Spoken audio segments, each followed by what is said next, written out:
testing the microphone. I think you can hear me well. Good afternoon, everybody. Welcome here at IFAD Excellencies, colleagues, distinguished guests. Welcome to the launch of the 2025 Global Report on Food Crisis, organized by the Global Network Against Food Crisis.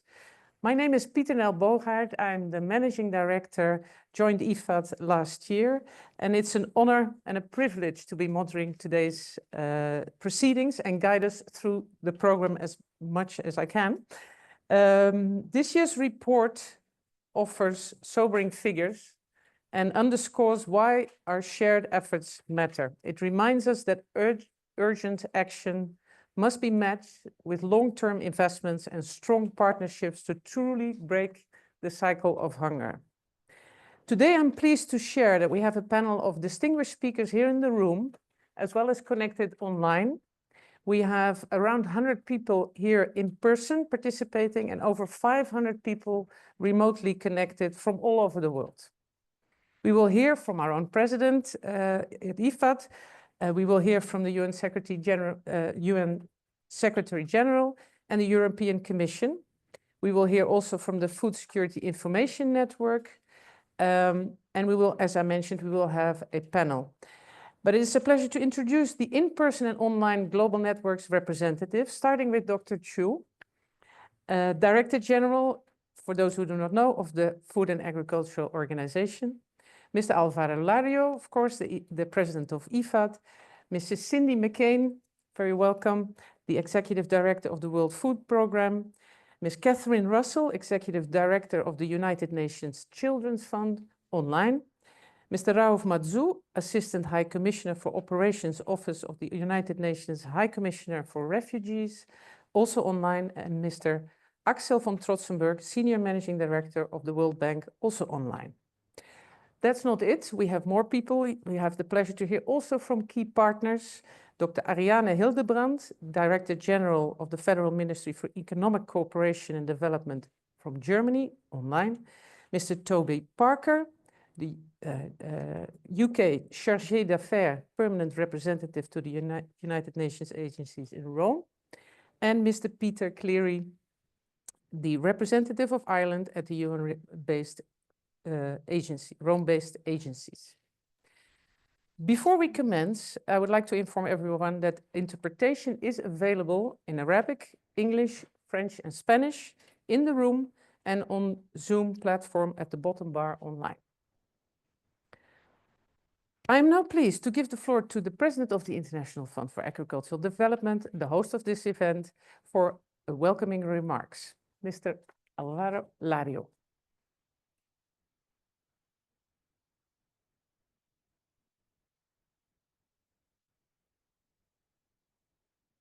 Thank you very much, and thank you all of you who are online, and welcome you to the launch of the 2025 Global Report on Food Crisis.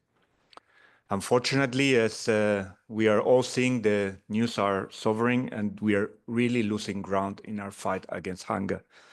The number of people facing catastrophic hunger has more than doubled in 2024. In 2024, 295 million people across 53 countries face high levels of acute food insecurity. That number has nearly tripled in only 8 years. The drivers are clear: conflict and insecurity, followed by economic and climate shocks. And the report also deepens our understanding of how one of the most pressing issues of our time, migration and displacement, is both driven and exacerbated by hunger. Freedom from hunger and malnutrition is a fundamental human right for every child, woman, and man. Behind the numbers, we have human beings, families fleeing violence, children suffering from hunger and malnutrition, entire communities uprooted because of conflict, economic collapse, a breakdown in governance, and an increasing number of extreme climate shocks. Even the numbers will probably not tell the full story. The reality of hunger is probably even worse on the ground. Humanitarian action is a crucial tool against hunger, but before we get to that stage, we also need to be investing in long-term and systemic approaches that address the entrenched and interconnected roots of causes of hunger before it becomes an acute crisis. Humanitarian response must go hand in hand with proactive action on resilience and development to create long-term solutions.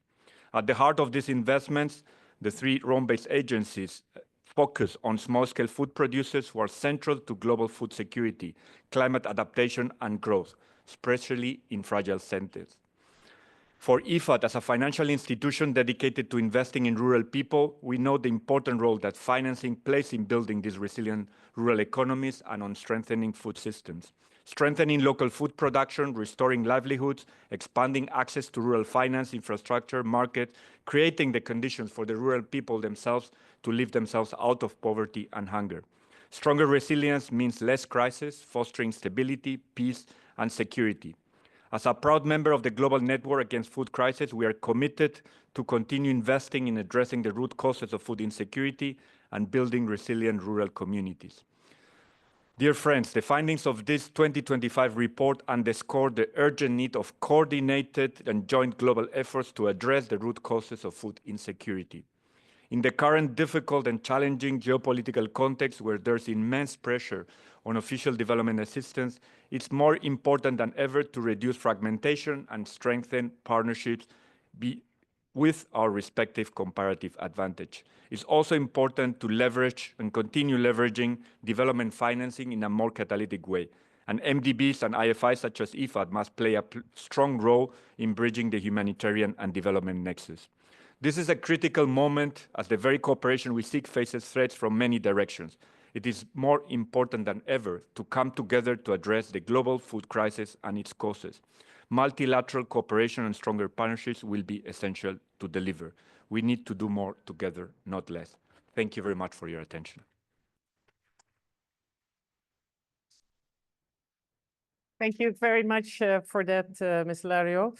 I need to correct one thing because I mentioned all the people who are here in person and online, and I omitted to mention Ms. Margrethe Jager, the Deputy Director General for International Cooperation and Development from the EU.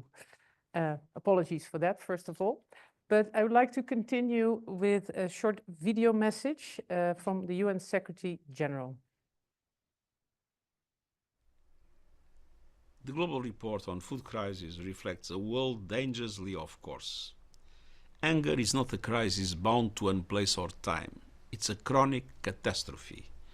Fueled by conflict, geopolitical tensions, climate chaos, and economic upheaval, food and nutrition crises are rampant and rising. Over 295 million people faced hunger in 2024, the 6th year in a row of rising need. From Gaza and Sudan to Yemen and Mali, conflict-driven hunger is shattering records. And climate change is accelerating the crisis, whipping out harvests, livelihoods, and hope. Weather extremes are pushing nearly 100 million people to the brink of hunger. Just as food insecurity and malnutrition are gaining pace, our ability to respond is hitting the brakes. The dramatic reduction in life-saving humanitarian funding is compounding the hunger crisis. And the prospect of a trade war will only make things worse. Ensuring a food-secure future means rallying financial resources and driving innovation. It calls for fair, transparent trade systems that ensure food can move where it's needed, especially during crises. And it requires global solidarity to build resilient, inclusive and sustainable food systems for all. The UN Pact for the Future, adopted in September 2024, reignites momentum for this vital mission. My message is clear. We must heed the dire warnings in this report.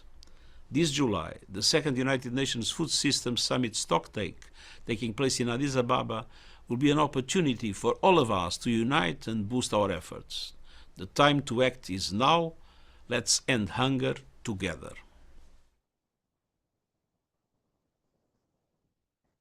Thank you.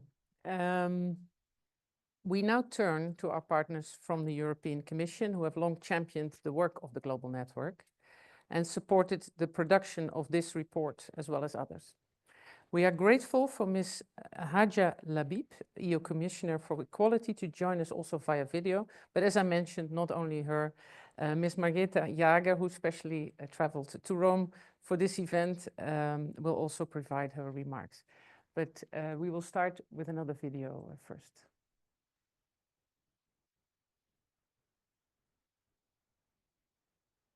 Ladies and gentlemen, this year's global report on food crisis paints an alarming picture. More people are going hungry today than yesterday. And despite our efforts, the crisis is only getting worse. This year, the situation is particularly dire. Resources to fight hunger have shrunk drastically, placing our humanitarian system under severe strain. But I would like to make one thing clear.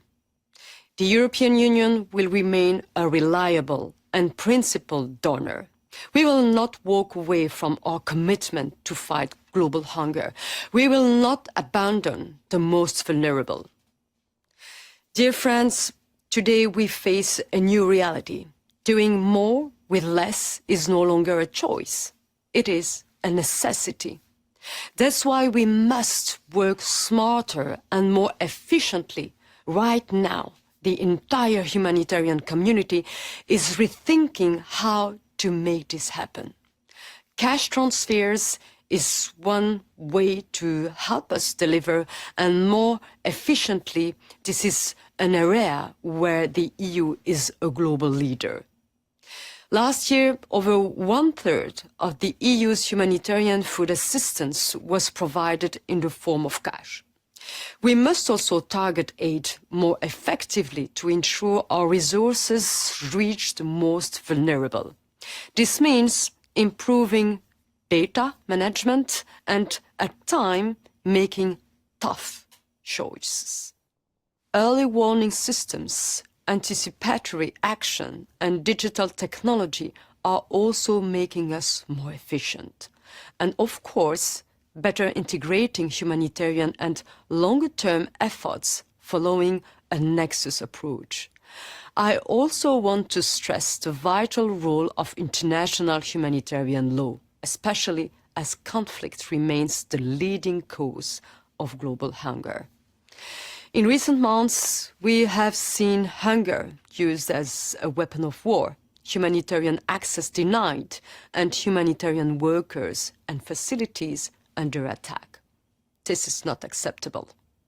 The international community must stand firm and work together to condemn these violations and strengthen our advocacy and diplomacy. Finally, we must stay engaged in fragile countries, especially conflict zones where hunger is most widespread and most severe. Dear friends, today's challenges are greater than ever, but so is our solidarity. Let's act with resolve, stay committed, and prove that even in the hardest time, humanity is up to the challenges. Together, we can make a difference. Thank you.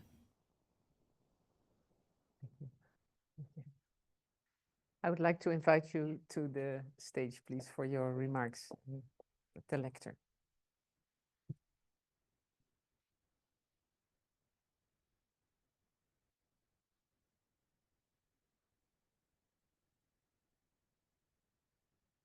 Excuse me, let's see if the microphone is...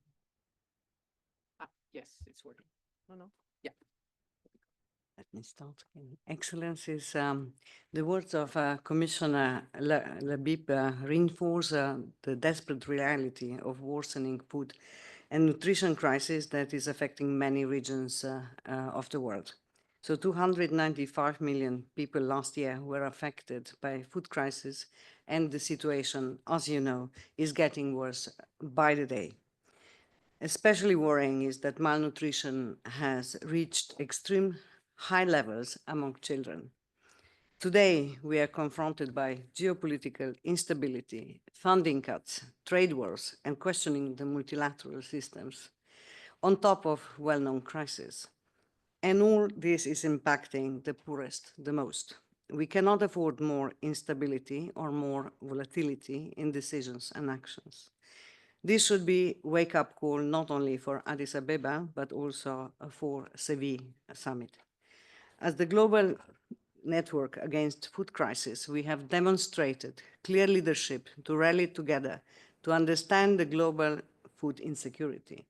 But as an international community, we must do more to act on evidence presented today.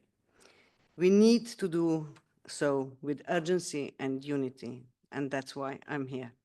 We need to dismantle silos and coordinate more on the ground. This is my main message. And EU remains a strong and reliable global partner in fight against global food insecurity. This was recently demonstrated also at the Nutrition for Growth Summit, where I had the privilege to announce the Team Europe pledge of 6.5 billion euros, over a quarter of total global commitment mobilized in Paris. Through the Global Gateway Strategy, the EU is boosting public and private investments, and we need more private sector. We need them to step in.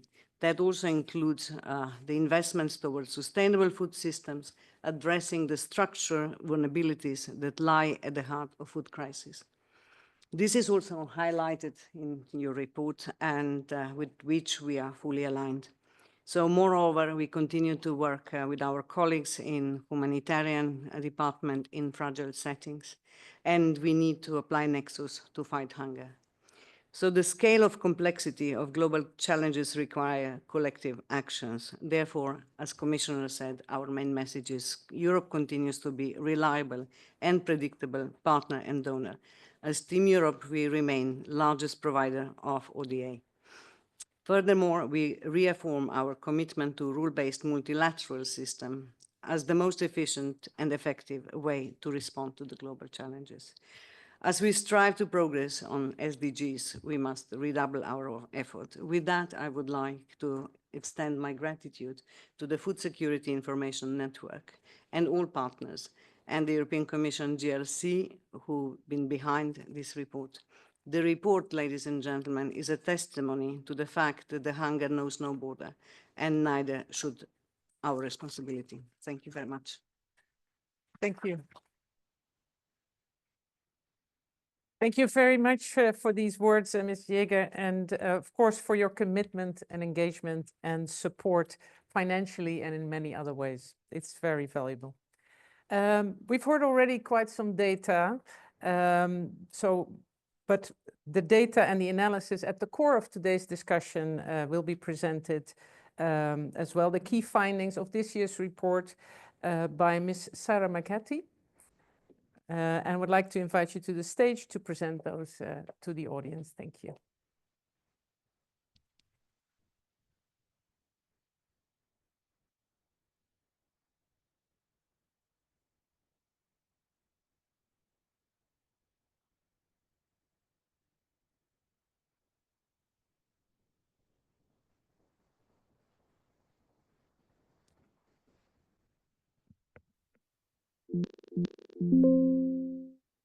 Excellencies, distinguished guests, ladies and gentlemen joining us here in Rome and also online, today I will present to you the findings of the 2025 Global Report on Food Crisis. But first, let me introduce you to the report. The GNAFC is produced through a broad-based partnership, including technical bodies, UN agencies, regional governments. It follows a rigorous methodology to identify where are food and nutrition crises, who and how many people are affected, and why. It provides a consensus-based and evidence-driven analysis on acute food insecurity and acute malnutrition at the global, regional, and country levels. And it serves as a common reference point for decision makers, policymakers, and advocates. Food crises and nutrition crises are dynamic, and even when they are protracted, they can change rapidly. As such, the GNAFC analyzes the highest recorded number of people facing food insecurity each year, effectively taking an annual snapshot of a moving crisis. Today, I will present to you data and evidence on the people who faced high levels of acute food insecurity in 2024. You'll also hear me referring to those people as those who need urgent assistance throughout the presentation. And we have to remember that as I present these numbers and these statistics, each of them represents a person, a family, and a community, and it is for them that we present this report. In 2024, the The GNAFC identified 65 countries around the world with food crises. Only 53 of them had data that met our technical criteria. 12 of them were data gaps and not included in the analysis. You can see these countries in darker gray on the map. In those 53 countries, 295.3 million people face high levels of acute food insecurity. This is almost 14 million more people than in 2023, despite including fewer countries than last year. The increase is mostly driven by expanding analyses in certain countries, but deteriorations in food crises outweighed any improvements. The darker colors in front of you show the countries with the highest number of people in need of assistance. When we talk about food insecurity, it's also important to speak about the share of the population that is affected. And in doing so, we capture those countries with smaller populations, but that also face food crises. In 2024, 22.6% of the analyzed population were in urgent need of assistance. That's more than 1 in 5 people assessed.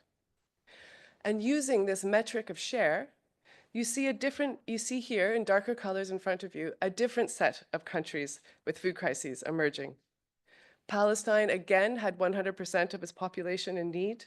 Sudan, South Sudan, Yemen, and Haiti each had almost half of their populations in high levels of acute food insecurity.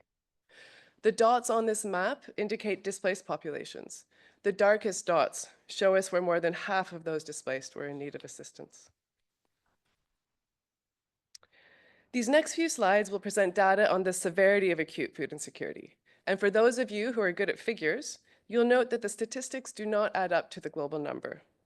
And this is because only IPC and CH analyses are used to present the severity of food insecurity, and they only account for about 70% of the assessments that we use. Catastrophe is the most severe form of acute food insecurity, where people face starvation, death, destitution, and extremely critical acute malnutrition. They need urgent action to prevent widespread death and destruction of livelihoods. In 2024, the number of people that face catastrophe doubled. 95% of them were in Palestine, in the Gaza Strip, and in the Sudan. But South Sudan, Haiti, and Mali also had populations in this phase. Famine is extraordinarily rare. In July of last year, it was confirmed for the first time in the world since 2020 in Eastern Sudan. It was projected to spread further between December and May, with even more areas at risk of famine. In March 2024, famine was imminent in the Gaza Strip. By June, and here I choose my words very carefully, available evidence did not indicate famine, although the risk persisted throughout 2024, and as we heard this week, also through 2025, with a reasonable worst-case scenario that famine thresholds will be breached in the next few months. In both countries, conflict has driven catastrophe. Emergency is the next most severe phase, where households face large food gaps reflected in high acute malnutrition and excess mortality. They must use emergency coping strategies to survive, selling breeding animals, selling their homes to be able to cover their food needs. They require urgent assistance to close consumption gaps and to prevent starvation and destitution. In 2024, over 35 million people were in this phase. Almost a quarter of them alone were in the Sudan, which saw an increase of 2 million people in this phase in 2024. The Gaza Strip had the largest share at 38% of its population. People who are in crisis face the impossible choice of eating less or sacrificing their futures to eat. They may pull children out of school or not see a doctor when they are sick. They require urgent assistance to protect livelihoods and reduce consumption gaps so as to not deteriorate into more severe acute food insecurity. Almost half of the 190 million people were in just 4 countries: Nigeria, DRC, Bangladesh, and Sudan. And if you look closely at the graph on your left, you'll see that Nigeria, DRC, and Bangladesh had most of their populations facing high levels of acute food insecurity in crisis. While not in need of urgent life-saving assistance, people who face stress are vulnerable to shocks and still considered acutely food insecure. They require assistance to build resilience and to not fall into more severe food insecurity. Nigeria and DRC Both had more than 50 million people in this phase. And since 2023, the share of the analyzed population in this phase increased at the same time as the share in the minimal food insecurity decreased. This signifies that overall, acute food insecurity is deteriorating around the world. And what's driving these crises? The drivers of food insecurity are interlinked, mutually reinforcing, and superimposed on structural vulnerabilities. The GNAFC aims to identify the primary driver for food crisis in each country. In 2024, the primary driver of acute food insecurity continues to be conflict for 20 countries. It drove deteriorations in Nigeria, the Sudan, and Myanmar, and is present in the world's worst food crises. 15 countries had economic shocks as their main driver, including countries facing conflict, Syria, Yemen, and South Sudan, for example. This number is twice as high as during pre-COVID years, highlighting that the weak global economic growth that we saw through 2024 was insufficient to offset the damage done by years of consecutive economic shocks.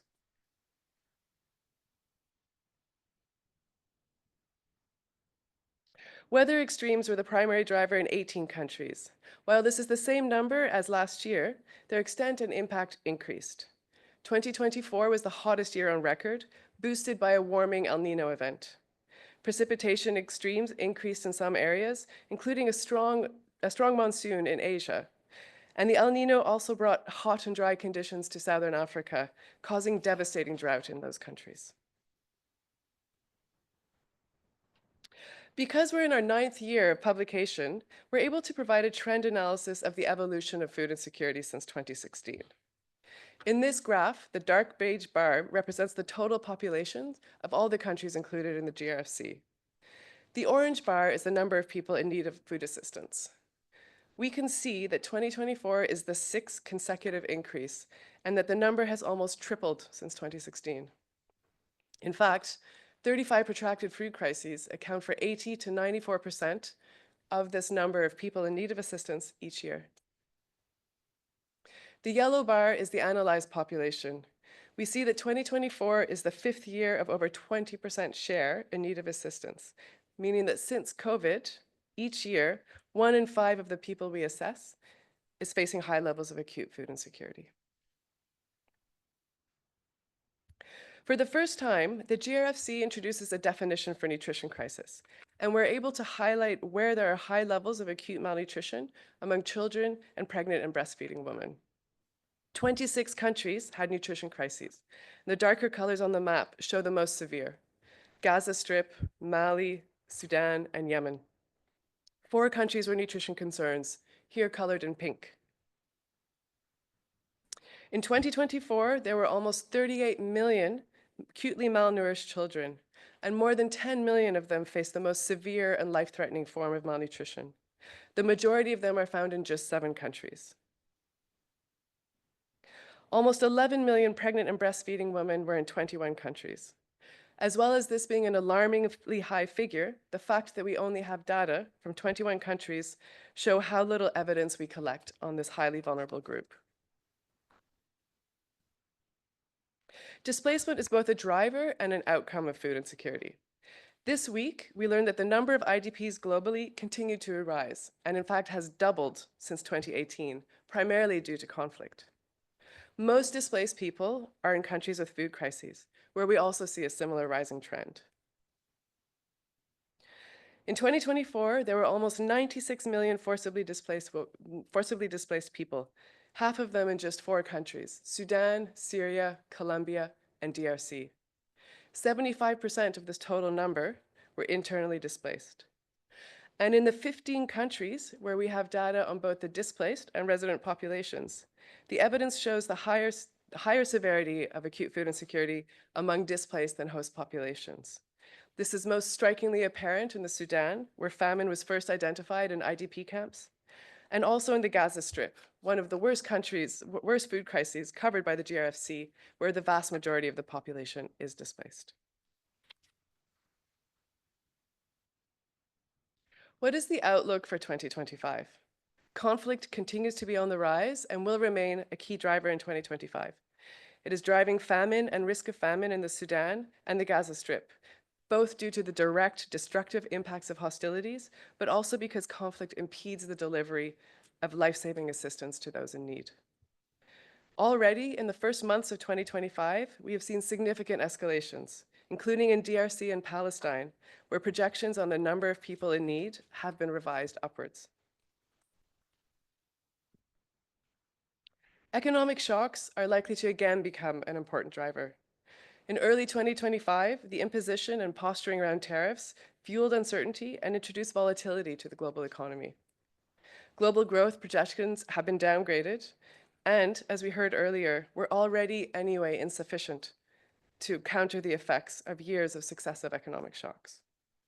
Potentially increasing commodity prices, disrupted supply chains, and currency volatility risk exacerbating economic vulnerabilities.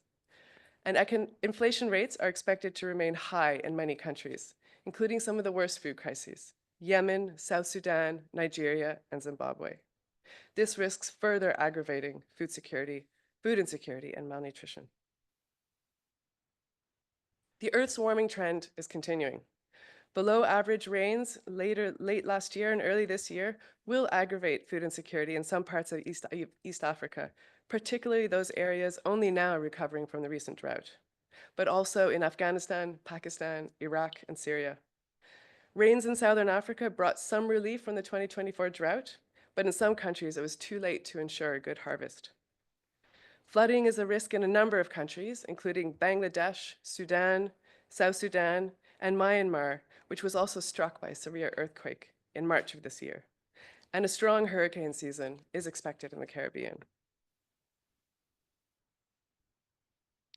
In terms of funding flows, we can see from this graph that between 2016 and 2024, even though there was an overall increasing trend in funding allocations to the humanitarian food sector with a peak in 2022 during COVID, we know that it did not keep pace with the needs. In 2025, the abrupt termination of funding led to the closure and disruption of operations in some of the world's worst food crises: Afghanistan, DRC, Ethiopia, Haiti, South Sudan, Sudan, and Yemen. And now, despite increasing intensity of drivers and increasing need, funding is projected to drop by up to 45%, affecting life-saving food, livelihood, nutrition, and health support. This risks increasing the severity of food crises and could lead to worsening food security and nutrition overall. It also risks decreasing our capacity to monitor and assess food insecurity and malnutrition where it is, and to make evidence-based decisions and policies based on need. This is the 6th year in a row that we stand before the international community reporting increasing starvation, destitution, and malnutrition. But this year, the very foundational principles on which we built the commitment to end hunger are unraveling. Excellencies, ladies and gentlemen, we are at a critical crossroads, and history shows that the only way to achieve great things in the face of these mounting challenges is to work together. Use this evidence. Thank you.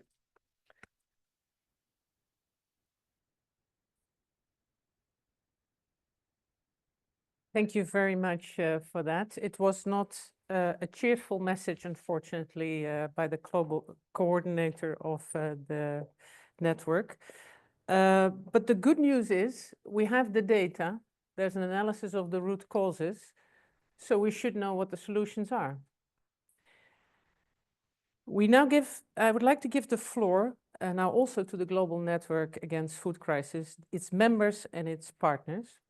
And we will hear from key institutional voices that are leading the efforts to respond to the food crisis. And each speaker brings a unique perspective on how we can move from reaction to resilience through joint approaches, sustained commitment, and collective ambition.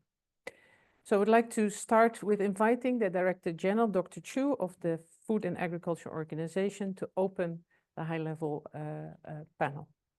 If you please, the floor is yours.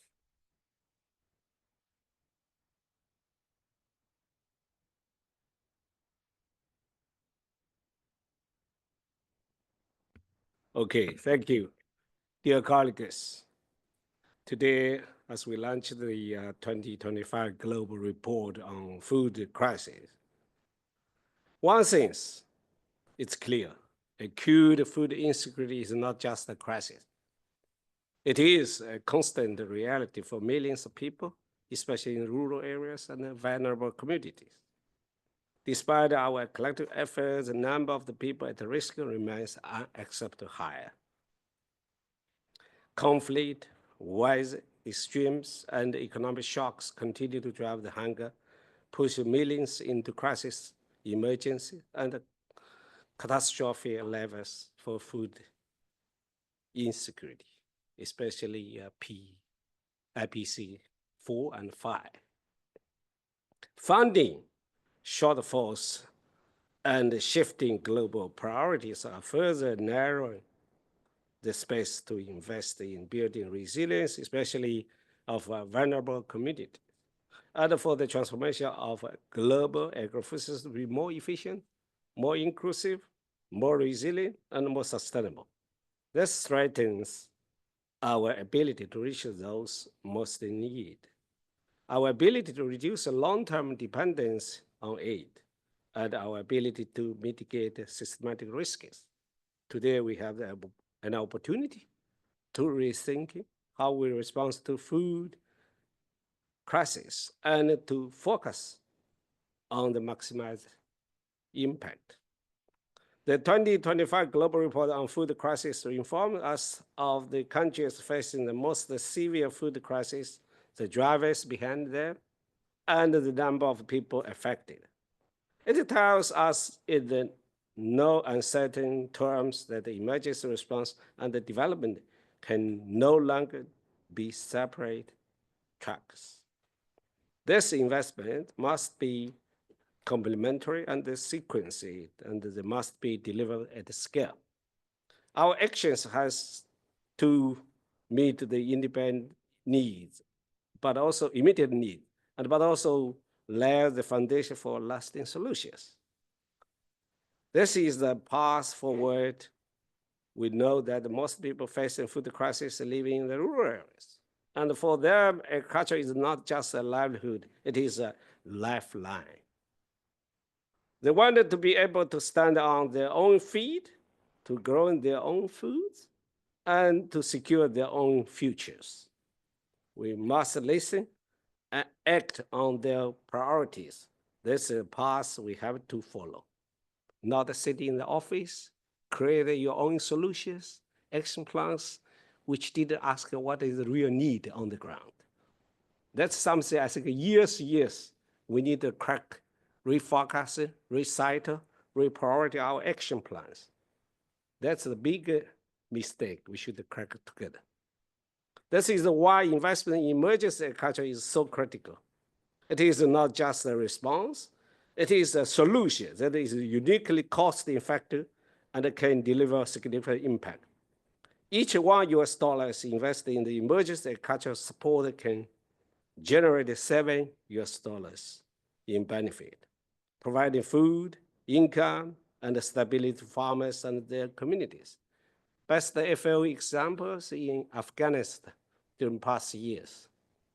Let's start at $167 a package for 6 people in a family with seeds, fertilizers, and so forth can produce the food for 6 people in one family. And now it's about $200 a package for one family, and they can produce enough food, especially wheat. It's a staple food for people who need most in Afghanistan. Last month, I went to the border region between Afghanistan and Tajikistan. And the locust also just started. So we need also to offer some critical assistance before too late. Let them destroy, and then you can give a drop of the water to nourish their lips. It's too late, in my opinion. Don't behave some having people to rescue people with your limited resources. We need the action on the ground to do little things to lead the change and the big impact. Dear colleagues, we will not be able to make an impactful differences on our own. In a world of growing need and limited resources, partnerships are not just valuable, they are vital. The global network against the food crisis comes in the 8 years.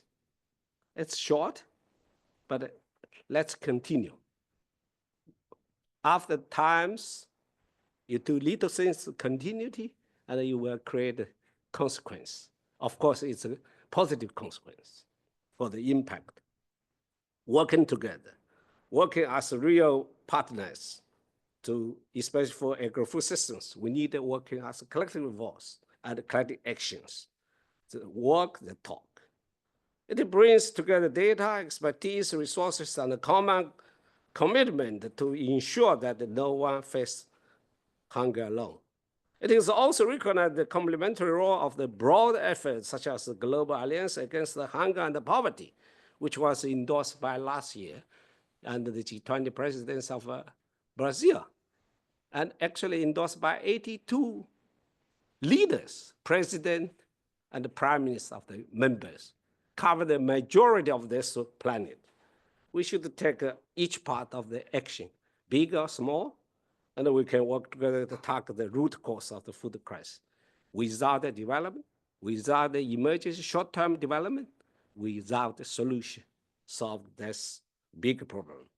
This is not just about doing more with less, it is about doing more and better together. Dear colleagues, to conclude, the 2025 food crisis landscape demands aging, coordinated action to break the vicious cycle of the hunger. While the challenges are significant, opportunity exists to harness technology, data, and global solidarity to build more resilient agri-food systems. The window for preventing worst cases scenario is narrowing, underscoring the need for the proactive measures today. Let us build a food secured future for all with better production, better nutrition, a better environment, a better life, leaving no one behind. I thank you. Thank you very much, Director General. Thanks for your appeal to look at the real need in rural areas and agriculture and the collective efforts, obviously, that we're already pursuing, at least together.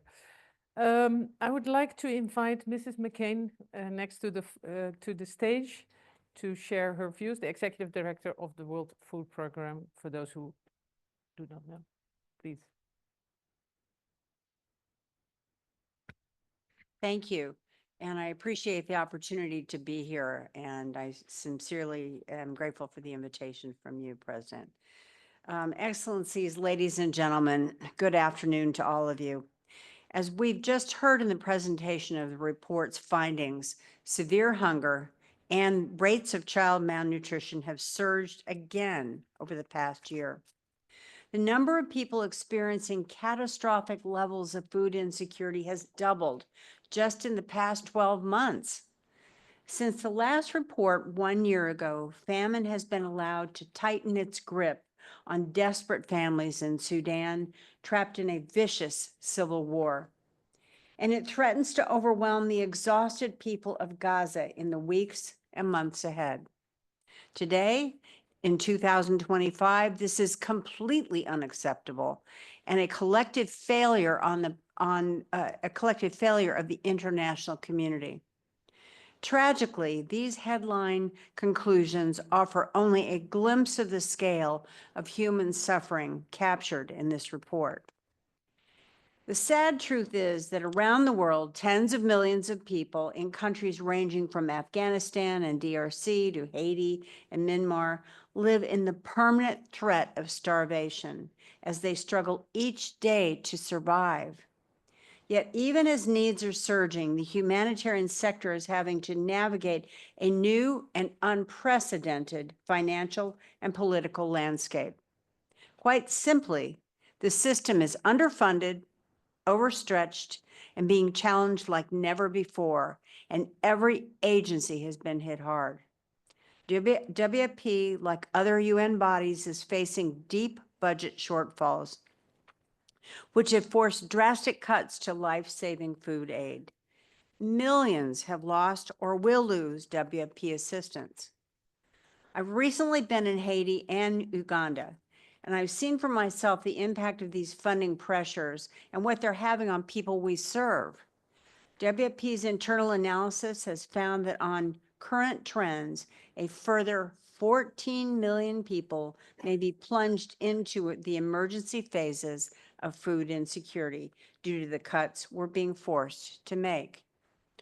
UNHAS, the air service which WFP runs and which delivers critical aid to inaccessible places for the entire humanitarian system, is also facing a huge funding crunch. As things stand, I don't know if we will be able to keep our planes in the sky for 2025. WFP is restructuring every aspect of our operations to adapt to our new funding reality and stretch every donor dollar further. But the chasm between needs and resources are just too wide to bridge. Excellencies, if we're serious about halting the surging levels of severe hunger outlined in this report, then humanitarian agencies urgently need the support of donors and partners. We have tried and tested solutions to hunger and to food security, but we need the resources and the collective will to implement them. Let us use the global network and its unique partnership to drive progress on our shared commitment to tackling the most urgent food crises. The world's most vulnerable people are counting on us in their time of need. We cannot let them down. Thank you for having me.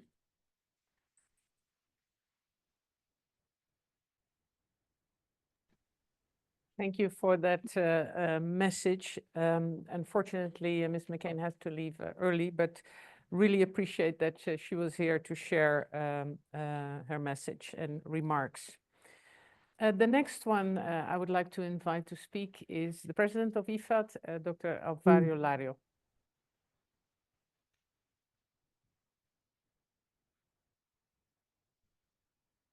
Thank you. Thank you all for being here and also those online. It's clear that the report, after listening to the conclusions, is very tragic and it's devastating. And it's very easy also to lose hope, but I think that's not what we can afford at this moment in time, especially from leadership side. I think talking about acute food insecurity, talking about extreme hunger, devastation at this moment in time where we have so unequal societies is just very dramatic. And we're seeing that these episodes are not only anymore single episodes. I mean, they are clearly entrenched and interconnected, and they're being very much being made worse every time by some of the drivers that were presenting. Conflict, which are we are at the highest conflicts ever in the last decade. So we have to all make an effort not to remain silent, to make sure that we, at every opportunity, we continue bringing us to the leaders, to the citizens, because it's just, I think, unacceptable. With this, for us at IFAD, very clearly beyond also the support and working with WFP or FAO, other agencies, humanitarian agencies on the connection and building the resilience for us. This means also continue focusing on scaling up proven solutions to try to restore livelihood, strengthen food systems, and build the resilience. It's clear that fragility and hunger and conflict are very much entrenched, so we have to do our best on where we can actually act. In some cases, just to put a little bit of, I would say, positive news, we have been working with FAO and WFP, for example, in a program, the One Sahel, on a number of millions of people, or in the One Sahel initiative, where we're seeing the first results coming in. But clearly, I'm not going to go over all of the results, but clearly they are not enough. So we have talked about advocating. We have two opportunities. One is doing the finance for development, and also how not only development, but the connection, the humanitarian that we will be having. It's happening every decade, every 10 years after Addis Ababa. We have an opportunity at the end of June The other one is also that it's about food system stocktake, but these are just events. This is clearly not enough at the political level, and I appreciate the message from the European Commission on this. It's also important, and from our side, to continue measuring where many of these investments are going, especially on the development side, and this is important. We are working also with the World Bank and FAO on trying to understand better where they can make the biggest impact. So for us, this means calling our partners here and the ones online to scale up what works, the integrated approach, what we know in terms of evidence-based and data-driven investments that are very important, and how to build that resiliency. And working together, it has been said, but at this moment in time, I think it will not be said enough, to work together and to try to support and to build resilience for those that are currently being left behind. Thank you. Thank you very much.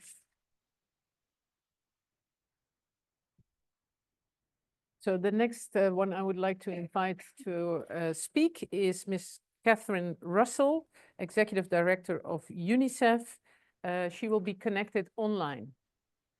Great, thank you so much. It's really fantastic to see all you colleagues. This is a really important issue, and I'm very grateful to be a part of it. UNICEF is very proud of our ongoing work with the Global Network Against Food Crises, and this work is really more critical now than ever. Around the world, conflicts, displacement, climate change, and rising food prices are devastating the lives of children and families. The recent cuts in global funding are already disrupting critical nutrition programs for children and women, and threaten to roll back decades of progress in preventing children from suffering the horrors of malnutrition.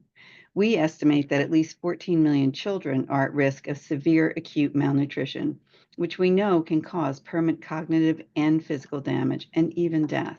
UNICEF is deeply committed to our role as the lead agency for maternal and child nutrition in humanitarian crises. We produced a detailed analysis of nutrition crises globally for this year's report, including the disproportionate impact on children. We looked at nutrition crises in 26 of the 53 countries highlighted in the report. Nearly 40 million children under 5 were estimated to be suffering from acute malnutrition, including 10 million children experiencing severe acute malnutrition and at risk of dying. We also found that nearly 11 million pregnant and nursing women were acutely malnourished. Sudan, Gaza, Yemen, and Mali faced the most severe nutrition crises in 2024, with famine declared in parts of Sudan and the risk of famine in Gaza. In Yemen and Mali, at least 30% of children under 5 suffered from acute malnutrition.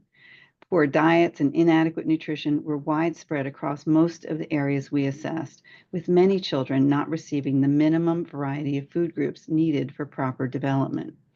While our analysis focused on 2024, we know that these crises have continued into this year and that new ones have emerged. In South Sudan, for example, the nutrition situation has deteriorated in recent months, leading to famine-like conditions in some areas. And according to recent IPC findings, more than 1 million children in Haiti face critical levels of food insecurity. UNICEF and our partners are doing everything we can to address child malnutrition across 130 countries. We are delivering nutrition programs that reach the most vulnerable children and women, focusing on prevention while also providing treatment.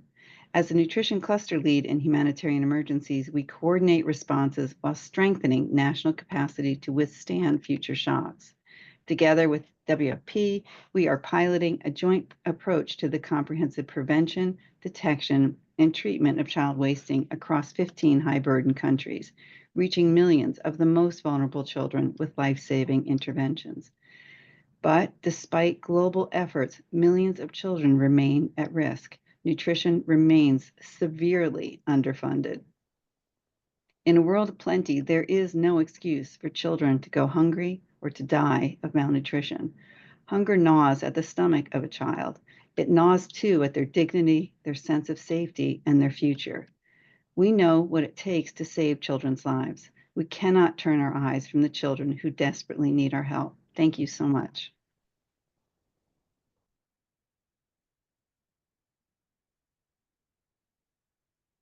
Thank you, Mrs. Russell, for bringing the perspective of children and malnutrition into this discussion as well. I would like to also give the floor to Mr. Mazou, the Assistant High Commissioner for Operations of the Office of the UNHCR. I thought it was online, but I am yes. online. There. Yeah. Yes, there you are. Good to see you. Thank you. Please, Thank you. the floor is yours. Thank you very much, Excellencies, distinguished guests, ladies and gentlemen. As we've heard from the report presenter, regrettably, over the past decade, the number of displaced persons worldwide has consistently increased, reaching more than 123 million persons by the end of 2024. This disturbing trend is a direct consequence of escalating conflicts, pervasive violence, persecution, and human rights violation exacerbated by state fragility, poverty, and natural disasters. Forced displacement and food insecurity are intrinsically linked. Vulnerable populations often face significant barriers to accessing food, markets, land, and economic opportunities. Moreover, some 70% of the world's refugees and asylum seekers live in countries experiencing food crisis. This reality is echoed in the report findings and demonstrates the consequences of displacement and food insecurity converging. To mention one of many examples, South Sudan, the return of 500,000 returnees, many of them women and children, as well as the arrival of 300,000 refugees from war-torn Sudan, has worsened an already fragile situation marked by conflicts, high food prices, flooding, and drought. In Upper Nile and the Unity States, 1 in 5 children screened at the Rank border entry point in mid-2024 were malnourished. People who have been displaced show remarkable strength, but resilience alone cannot end hunger. As food insecurity worsens and humanitarian crises become more prolonged, we need to shift from emergency aid to more sustainable responses. That means creating real opportunities, access to land, livelihood, markets, and services so people can feed themselves and their families, not just today, but every day. This is why UNHCR is working to support the inclusion of refugees and other displaced populations into national development plans, food systems, and labor markets in hosting countries by advocating for policy reforms, providing technical support to governments, and working with all of you in this network, as well as with the private sector. Economic empowerment reduces dependency on food assistance, strengthens local economies, and promotes social cohesion. However, for these approaches to succeed, adequate resources need to be mobilized. Furthermore, forcibly displaced people require access to work permits, legal documentation, and protection of rights. The Global Network Against Food Crisis offers a platform to drive this shift. The report reminds us of the scale and urgency of the challenge, while affirming that with the right partnerships and policy choices, we can work towards more sustainable outcomes for forcibly displaced people. Thank you. Thank you very much, Mr. Mazou, and also especially for emphasizing that need for more sustainable solutions to prevent crisis, also for refugees. So the next speaker I would like to invite to share his views is Mr. Trotzenberg from the World Bank, Senior Managing Director, who will also be online, as far as I understand. Well, he will be online. He will not be here in person, that I know for sure, because I haven't seen him, but I hope he is connected. Because I'm sure the World Bank will have some nice solutions to provide to the big problems that we heard today.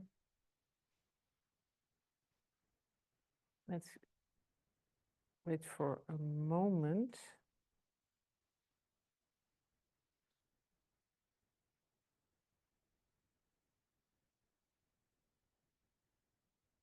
Sorry about that. These things happen in a hybrid situation sometimes. You hope it doesn't happen, but sometimes it does.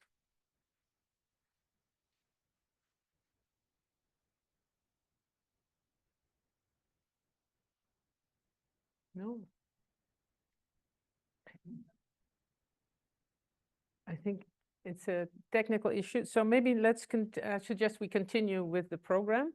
And if Mr. Trotsenberg is connected, then we will make room to share his views.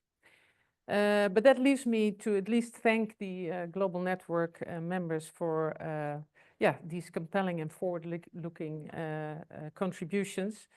We've heard a consistent call to align humanitarian and development efforts, to invest in inclusive, resilient systems, and to act now with the urgency this crisis or crises demand. With this in mind, we move to the final part of today's event, and we will hear from representatives who may soon join the Global Network's initiative to shape the global discourse on food security and nutrition, and to promote coordinated actions in food crisis context.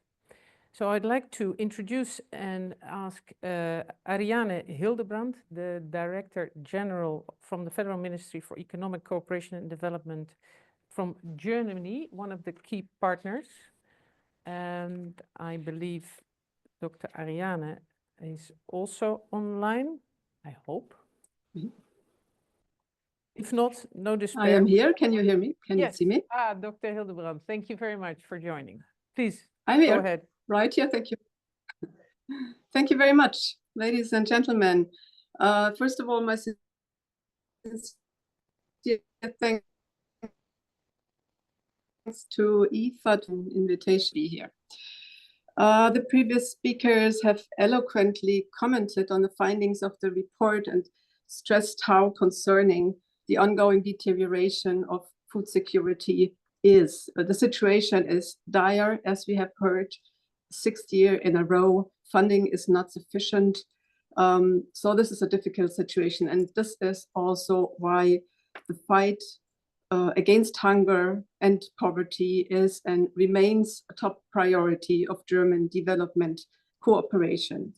And also as part of the Team Europe, of course. And Germany remains a reliable partner in the multilateral system, which is so much under stress these days.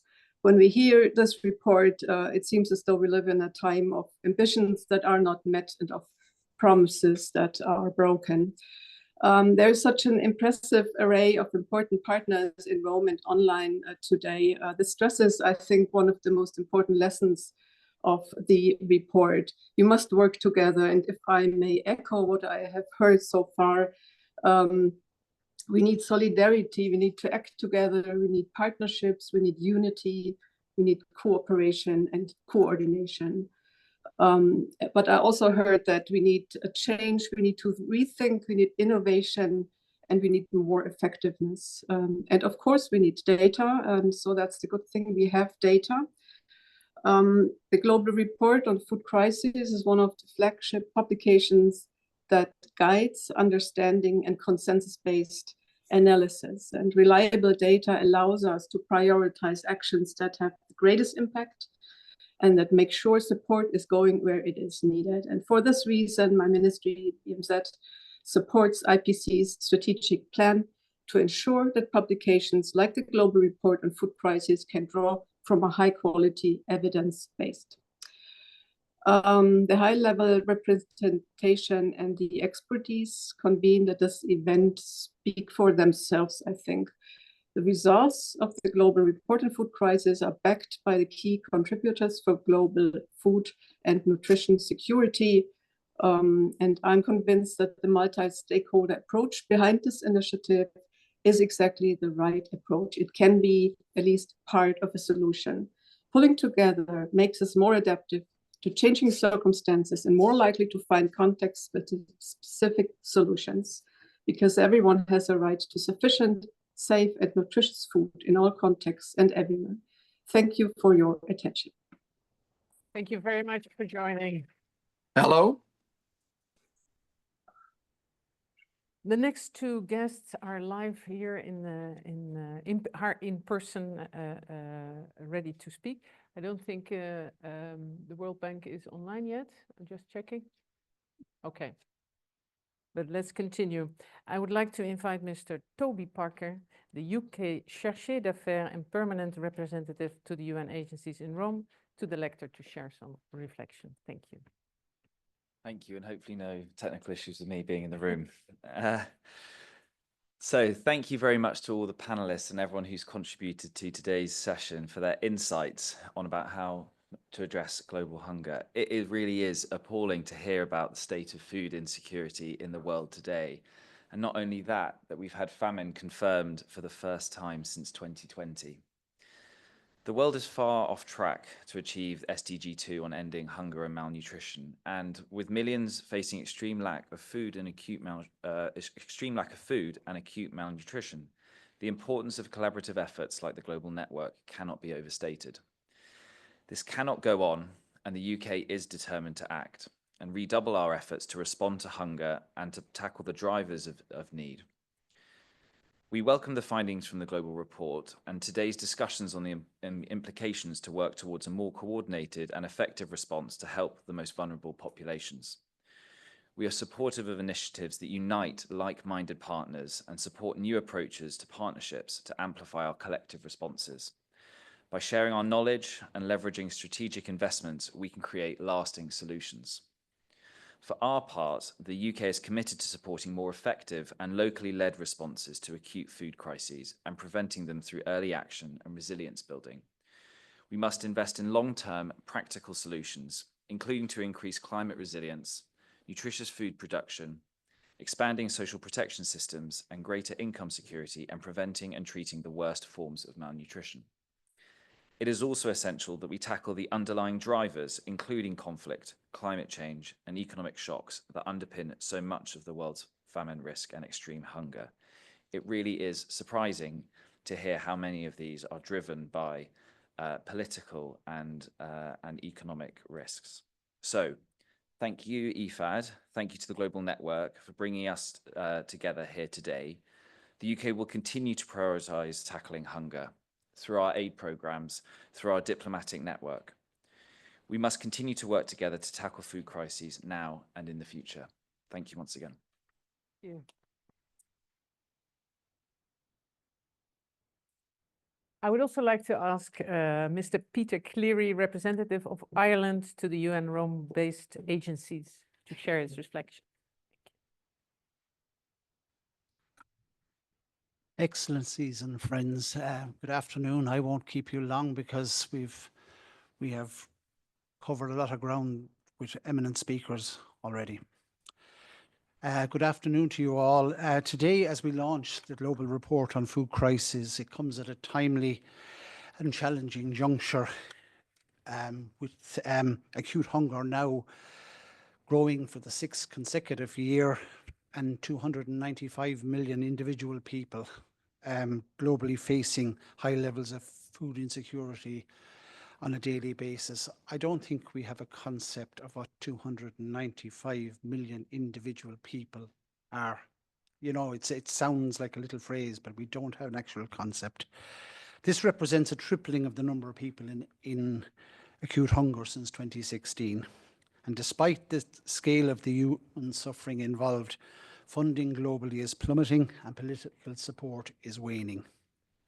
2024, as we've heard already, seen the highest number of people in IPC 5 acute and catastrophic food insecurity since reporting began. Famine is ongoing in Sudan, and to my untrained eye is imminent in Gaza. Intensifying conflicts and climate change are major contributors to this global food insecurity. But as I think about it, and I attend a lot of these functions like a lot of you, a thought goes around in my mind. Why do we as individual humans learn from our mistakes, but collectively as society not learn from our history, tragedies and mistakes. Tomorrow evening, our President, Michael D. Higgins, is arriving in Rome for the papal inauguration mass. Before he leaves Ireland, his last event will be to lead the nation in our annual National Famine Commemoration. An Gorta Mór, the Big Hunger, as we call it, occurred in 1845 to 1852. It is probably the most pivotal event in our modern history. It is this seismic event, unbeknownst to ourselves, has embedded in Irish people's DNA and in their psyche a fear of hunger and a determination for outreach. This failure of our potato crop transformed Ireland. It left 1 million people perishing from starvation, and another 1.25 million people fled the country to North America, Australia, New Zealand and Britain. The Irish famine remains the worst social calamity based on crop failure in Europe in recent centuries. This collective memory has produced a number of long-term legacies for us. One is a desire that it will never happen to us again, an obsession with food, and an obsession with owning our own bit of land. They say an Englishman's house is his castle, but there's an obsession with Ireland that we have a little plot that we can feed ourselves with. We as a nation have also, this memory has transmitted to wanting to help others never face the same problems that we faced. Ireland, as part of the EU family, has a strong commitment to the multilateral system and to principled humanitarian action. We have maintained and increased our ODA budget in recent years, and we lead Europe in the proportion of our ODA, of our budget that goes towards humanitarian assistance and ODA. As these needs increase, a principled coordinated response targeted at those most in need is required. We will continue to do that and join with our EU colleagues in doing that, while never forgetting specific interests in helping women and girls to be empowered in their societies in agriculture, and also vulnerable groups of people with disability. Ireland and my home department, our Department of Agriculture, Food and the Marine, is in the process of becoming one of the first agricultural ministries to join the global network against food crisis. Our government's hope is that we can assist the network's efforts to address the scandal, and that's what it is, a scandal of hunger and famine in a world capable of feeding itself. History shows when we dare to dream big, we can achieve big. This is a moment in time where collectively we need, as a world, to dare to dream big and to achieve big things. Let us collectively lobby our leaders that they can have the courage to dare to dream and to achieve big. Thank you.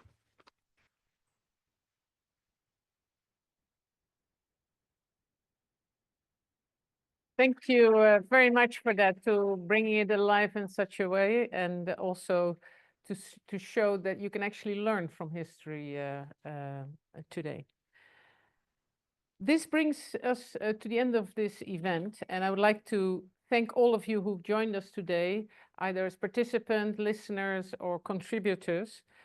The 2025 Global Report is now available online, and we encourage you to share this via social media or otherwise, taking along its insights, data analysis, and root cause analysis, etc., and as well as your own views, of course, bring it into your own work and continue strengthening the collaboration that we've seen today.